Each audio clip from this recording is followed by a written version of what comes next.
ఇక జగన్మోహన్ రెడ్డి గారి దగ్గరికి వద్దాం. సింహం సింగిల్‌గానే వస్తదనే డైలాగ్‌తో ఎన్ని పొత్తులు పెట్టుకోవడానికి సంసిద్ధతగా ఉండాలి అని చాలామంది సలహాలు ఇచ్చినప్పటికీ కూడా నేను ఒంటరిగానే వస్తాను, గెలిచినా ఓడినా సరే సింహం సింగిలే అనుకుంటూ వచ్చారు. ఇక టీవీకే విషయంలో కూడా అదే చూస్తున్నాం. ఎవ్వరితోనూ పొత్తు పెట్టుకోకుండా తనను తాను నమ్ముకొని ఈరోజు ఇంత పెద్ద ప్రపంచం మొత్తం తమిళనాడు అంతా విజిల్ హోరుతో మోత మోగిపోతోంది.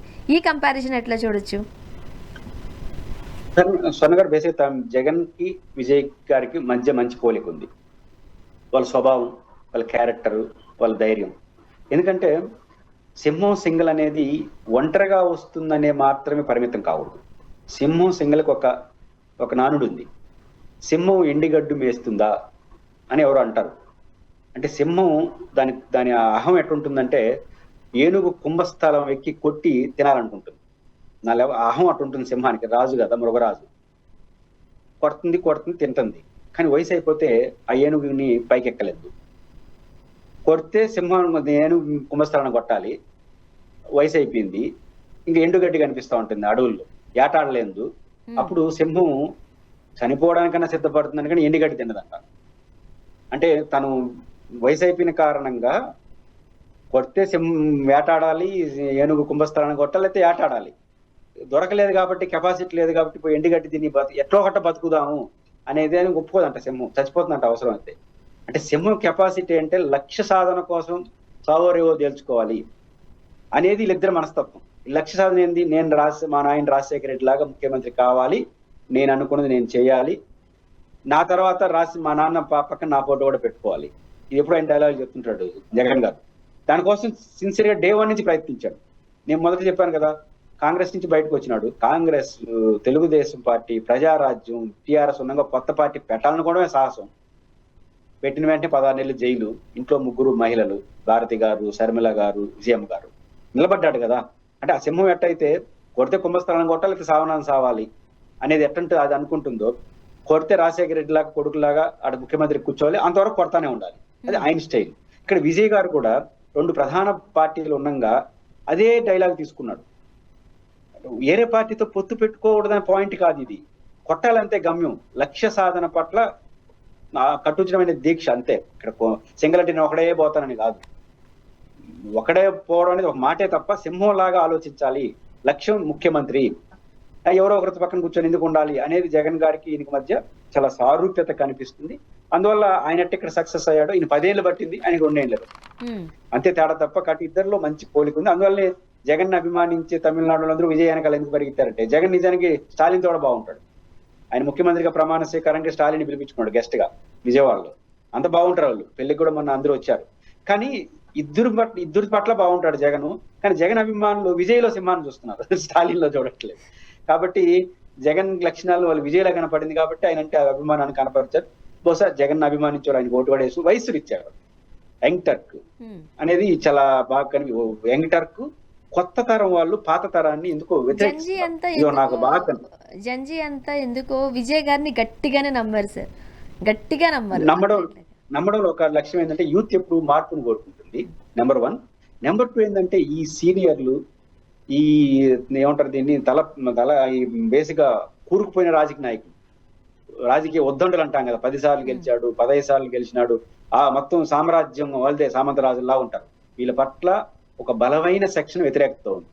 అంటే అన్ని రాష్ట్రాలు ఇంక్లూడింగ్ ఆంధ్రప్రదేశ్ లో, తెలంగాణ ఇంట్లో ఏంది వీళ్ళు మొత్తం వీలేనా, మనకేం లేదా వ్యవస్థలో, ప్రజాస్వామ్యం అంటే ఇంతేనా, ఆయన పోతే ఆయన కొడుకు, లేదా ఆయన కూతురు, లేకపోతే వాళ్ళ కుటుంబ సభ్యులు, అంటే డబ్బు బ్యాక్గ్రౌండ్ ఉంటే వీలేనా, డబ్బు బ్యాక్గ్రౌండ్ ఉంటే వాళ్ళే ఉండాలన్నా, కొత్త తరం మేము రాకూడదా, ఇట్లాంటి భావన ప్రజల్లో ఉంది కదా. దానికి రిఫ్లెక్టెడ్ యూత్ ఎప్పుడు మార్పును కోరుకుంటుంది. ఇప్పుడు విజయ్ గారు డిఎంకే, ఏఐడిఎంకే వెనకాల అతిరథ మహారాజులు నిలబడి ఉంటారు ఎమ్మెల్యేలుగా. విజయ్ వెనకాల నిలబడిన వాళ్ళందరూ ఆయన ఇంట్లో డ్రైవర్ మొత్తం నిలబడి గెలుపుతున్నారు. అంటే దీన్ని బట్టి ఏమని ప్రజలు మార్పును కోరుకుంటారు. మార్పు అంటే అధికార పార్టీ నుంచి ప్రతిపక్షం కోవడం కాదు. ఈ రోజు రాజకీయాల్లో ముదురులైనటువంటి వాళ్ళు, విచ్చలవిడిగా సంపాదించిన వాళ్ళు, రాచరిక పోకర్లు అడిగిన వాళ్ళు కాదు, డెమోక్రటిక్ గా వెళ్ళాలని భావం పట్ల బాగా ప్రజలు పెరుగుతా ఉంది అనేదానికి తమిళనాడు ఒక ఉదాహరణ. డిఎంకి నేను రేపు ఆంధ్రప్రదేశ్ లో కూడా వైఎస్ఆర్ కాంగ్రెస్ పార్టీ, తెలుగుదేశం పార్టీ వాళ్ళు మార్పును కోరుకునే కొత్త తరాన్ని రానికుండా ఖచ్చితంగా విజయ్ 2 పార్టీలు వైఖరి ఇట్లే పెట్టుకోండి. విజయ్ లాంటి వాడు వస్తే ఇక్కడ పడతాయి. పవన్ కళ్యాణ్ అటు వస్తాడు అనుకున్నా, ఆయన రాలేదు. అంటే మనకి కళ్ళ ముందు కనపడాల విజయ్ లాంటి వాళ్ళు, పవన్ కళ్యాణ్ గారు ఉన్నారు, ఆయన అట్లా రాజకీయాలు చేయట్లా. ఖచ్చితంగా ప్రజల్లో ఆ వ్యతిరేకత వస్తా ఉంది. ఈ సామంత రాజుల వ్యవస్థ మొత్తం వీలే ఉండాలి, మొత్తం వాళ్ళ చుట్టే నడపాలి, వయసు అయిపోయినా వయసు ఉన్నా లేకపోతే డబ్బు, రాజకీయ బ్యాక్గ్రౌండ్ ఈ రెండేనా, కాదు వీళ్ళు మారాలి అనే భావన యూత్ లో వస్తా ఉంది. అందుకు విజయ్ గారికి వైపు చూడడం కూడా ఒక కారణంగా చూడాలి. అండ్ విజయ్ గారి పర్సనల్ లైఫ్లో వచ్చిన విమర్శలు మనం చూసాం. అంటే స్వయంగా సంగీత గారు వైఫే వచ్చి ఆయన మీద కొన్ని కాంట్రవర్సీస్ చేశారు. త్రిష గారికి సంబంధించి వాళ్ళిద్దరి మధ్య మంచి సంబంధం ఉంది అన్నారు. రకరకాలుగా మనం చూసాం. అండ్ ఈ రోజు ఇంతకుముందు మీరు చెప్పినట్లుగా కూడా తిరుపతి వచ్చారు, స్వామిని దర్శించుకుని మళ్ళీ వెంటనే విజయ్ గారి దగ్గరికి త్రిష గారు వెళ్ళిన తర్వాత ఇప్పుడు ఒక పవర్ మ్యాజిక్గా తయారు కాబోతున్నారు. ఇప్పుడు 2 స్థానాల్లో తిరుచి ఈస్ట్ నుంచి అలానే పెరంబూర్లోంచి 2 స్థానాల్లో ఉన్నారు కాబట్టి ఏదో దానికి రిజైన్ చేయాలి విజయ్ గారు. అక్కడ త్రిష గారిని పెడతారు, నెక్స్ట్ డిప్యూటీ సీఎం త్రిష గారే, ఇలా రకరకాల వ్యాఖ్యలు చూస్తూ ఉన్నాం. ఛాన్సెస్ ఏమైనా ఉన్నాయా? త్రిష గారిని తమిళ సమాజం యాక్సెప్ట్ చేస్తుంది. కారణం ఏంటంటే వాళ్ళ అనుబంధాలు, ఆయన భార్యతో సమస్యలు, త్రిష గారితో ఉన్న అనుబంధాలు జోలికి మనం వెళ్ళలే, మనకేం తెలియదు, అది వాళ్ళ కుటుంబ పర్సనల్ వ్యవహారాలు. కానీ వాళ్ళు చాలా నిజాయితీగా ఉన్నారు. త్రిష అండ్ విజయ్ గారి విషయంలో ఎవరైనా మోడల్ గా తీసుకోవాల్సింది. వాళ్ళ అనుబంధాల గురించి నేను మాట్లాడట్లేదు. వాళ్ళు ఎవరు ఏమనుకున్నా నా ఫ్రెండ్, నేను నిలబడతాను. ఎన్ని విమర్శలు, చివరికి పార్టీలోనే టీవీ అంటే త్రిష విజయ్ అని పేరు పెట్టారు. తీవ్రం భార్య బయటకు వచ్చి మాట్లాడింది, అయినా వెరవకుండా నిజాయితీగా నిలబడ్డారు. అంటే ఎవడో ఏదో అనుకుంటాడని మన వ్యక్తిత్వాన్ని చంపుకోబోవాల్సిన అవసరం లేదు. మన వ్యక్తిత్వం బాగున్నప్పుడు మూడో వ్యక్తి అనుకునే దాని గురించి భయపడాల్సిన అవసరం లేదు అనేదానికి ఒక మోడల్ వాళ్ళు త్రిష అండ్ విజయ్. కాబట్టి వాళ్ళ ఆ నిజాయితీని సమాజం యాక్సెప్ట్ చేసింది కదా. ప్రచారం చేశారు, ఆమె గెలవాలని కోరుకునింది. ఈ రోజు ఉదయం తిరుమలకు వచ్చి దర్శనం చేసుకొని వెళ్ళింది, ఈ రోజు ఇంటికి వెళ్ళింది. ఈ రోజు తమిళ సమాజం అంతా త్రిష అని ఎందుకు అంటున్నారు ఆయన భార్య పేరు కన్నా?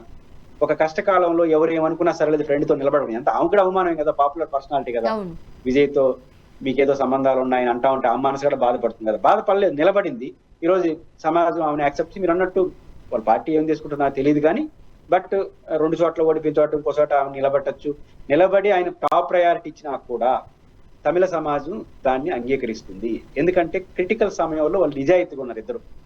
ఆ నిజాయితీని సమాజం ఎప్పుడు కూడా, రాజకీయ నాయకుల్లో నిజాయితీ లేకపోవచ్చు, లేదా అవసరం తీరిన తర్వాత వదిలేయవచ్చు, బట్ సమాజం మాత్రం నిజాయితీగా ఉండే వాళ్ళని ఎప్పుడు అంటి పెట్టుకోండి అనడానికి త్రిష విజయ్ యొక్క నిజాయితీతో కూడుకున్న స్నేహం కూడా మనం చూడొచ్చు.